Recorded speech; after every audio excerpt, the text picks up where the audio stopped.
11 خرداد در اقیانوس اطلس رخ داد.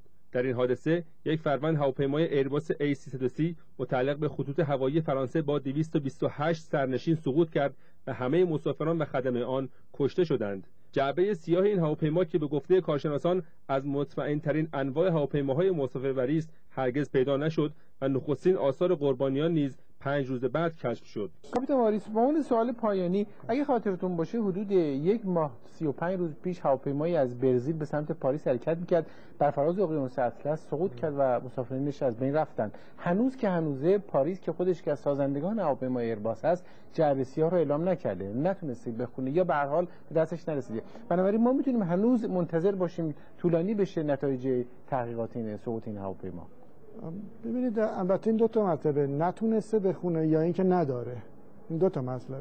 آیا جعبه سیاه پیدا شده، حالا به حال افتیار هواپیما پیدا شده و نتونستن بخونن، آیا صدمه دیده که نتونستن بخونن، یا اینکه نمیخوان اعلام بکنن، یه بحثی دیگه واقعا در حد من نیست.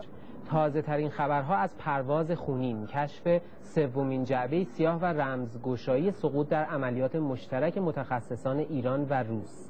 با گذشت حدود 33 ساعت از جان باختن 168 سرنشین پرواز تهران ایروان، مسئولان سازمان هواپیمایی اعلام کردند سومین جعبه سیاه که حاوی اطلاعات موتوری هواپیماست حدود 4 کیلومتر اون طرفتر از محل سقوط پیدا شد.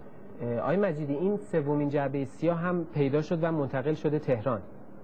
درسته؟ بعد این بررسی جعبه سیاه ها آغاز شده و اگه شده به نتیجه رسیده؟